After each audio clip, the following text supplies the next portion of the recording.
दोस्तों जीवन में अगर सफलता पानी है तो दर्द होना जरूरी है, क्योंकि दर्द हमें वह ताकत देता है जो दोस्तों दुनिया की कोई चीज़ हमें ताकत नहीं दे सकती। एक दर्द के आने से हमारी ज़िंदगी में इतना बड़ा बदलाव आ सकता है कि आपने कभी सोचा भी नहीं होगा। दोस्तों एक ऐसी ही कहानी होने वाली है जिससे आपको इतना मोटिवेशनल मिलेगा, शायद आपने कभी भी नहीं सोचा होगा।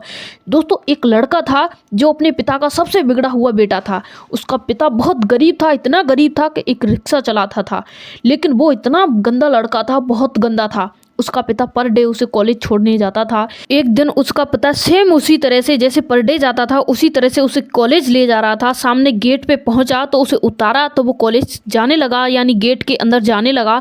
तो वहीं पे उसकी एक फ्रेंड मिल जाती है जो मर्सिडीज कार से उतरती है। एक छोटी सी लड़की थी, उसकी फ्रेंड थी, और उसका पिता उसे मर्सिडीज में ला के ड्रॉप करता है। तो वो देखता है कि हाँ इसका पिता इसे मर्सिडीज में लाया, लेकिन वो लड़की से हाथ मिलाता है हाय, क्योंकि दोनों फ्रेंड थे कॉलेज के अंदर। उसके पिता को नहीं पता था। जैसे उस लड़की के पिता को पता चलता है तो वो उस लड़के को थप्पड़ मारता है। अबे तेरी औकात क्या है जो तू मेरी लड़की से हाथ मिलाएगा, मेरी लड़की से तू फ्रेंड बनेगा? तेरी औकात ही नहीं है। तेरी औकात है, तेरा बाप क्या करता है? रिक्शा चलाता है, और तेरा बाप जितना कमाता है ना इतना तो मेरे घर का एक कुत्ता खाता है। इस शब्दों में उस लड़के से बात की, लेकिन उसे कोई फर्क नहीं पड़ा। लेकिन जब उसके पिता ने ये देखा कि वो उसके बेटे को मार रहा है तो उसका पिता दौड़ते हुए आया और अपना सर उसके कदमों में रखा और उससे कहने लगा साथ छोड़ दीजिए, बच्चा है। ये कहने लगा कि आज के बाद ये कभी भी आपकी बेटी की तरफ नहीं देखेगा, कभी भी इससे बात नहीं करेगा। ये कहते हुए अपने बच्चे को लेके चला गया और उसे जाके घर पे छोड़ दिया और कहने लगा बेटे आपको ऐसा नहीं करना था, आप नहीं जानते हो वो बड़े लोग थे और हम छोटे लोग थे। तो वो उसी दिन से इतना डिप्रेशन में चला गया वो बच्चा। जब उसकी एज 14 साल थी, लेकिन वो इतने डिप्रेशन में इतना कुछ सोचने लगा, तभी उसने सोचा कि मैं इतना कामयाब होऊंगा जितना मुझे आज नीचा दिखाया है ना इसने। मेरे थप्पड़ मारा तो कोई बात नहीं, लेकिन मेरे पिता का सिर अपने चरणों में रखवाया, इस बात का दर्द था उस लड़के के दिल में।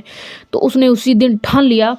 दोस्तों इतनी मेहनत की उसने, ना दिन को ना रात को, इतनी पढ़ाई करता था, पूरे दिन पढ़ाई करता था, कभी भी बैठता नहीं, कभी भी कहीं दोस्तों में घूमना नहीं, कुछ नहीं। उसके पिता ने उससे पूछा कि बेटे इतने परेशान क्यों हो, क्या करते हो इतना कि जो आप अपने पिता से बात भी नहीं करते हो 5 मिनट के लिए? उसने कहा पिताजी मैं आपसे बात करने लायक नहीं हूँ, जिस दिन लायक हो जाऊंगा उस दिन आपसे बात करूंगा।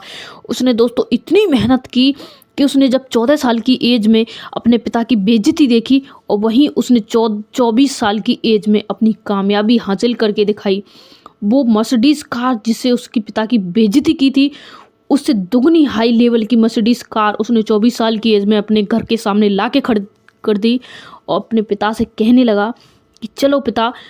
उस लड़की के पास लेके गया जिस लड़की के पिता ने उसकी बेइज्जती की थी, और उसने कहा उसके घर पे जाके कि लो आज तुम जिस क्लास की मर्सिडीज चलाते हो ना, मैं उससे हाई लेवल क्लास की मर्सिडीज लेके आया हूँ। क्या कहा था तूने कि तेरी औकात ही क्या है? देख वही बाप है वही बेटा है, औकात की बात कर रहा ना, आज देख तेरी औकात क्या है मेरे सामने देख। दोस्तों कभी कभी कामयाबी हमें मिलती है ना, वो दर्द से मिलती है। जैसे इस लड़के को कामयाबी दर्द से मिली ना, तो आप अपना जो भी गोल है ना उसे अपने फीलिंग से जोड़िए, अपने परिवार से रिलेट कीजिए, अपनी फैमिली से जोड़िए। आपको लगे कि मुझे अपनी फैमिली को ये देना है, अपने बच्चों को ये देना है, अब गोल बनाइए ना कि मुझे अपने बच्चों को इस कार में पहली बार ड्रॉप करना है, मुझे अपने माता पिता को इस जगह ले जाना है, यहाँ घुमाना है, वहाँ घुमाना है। जब आपके गोल होंगे ना तब आपके कदम रुकेंगे नहीं, बल्कि और ज़्यादा स्पीड से चलने लगेंगे।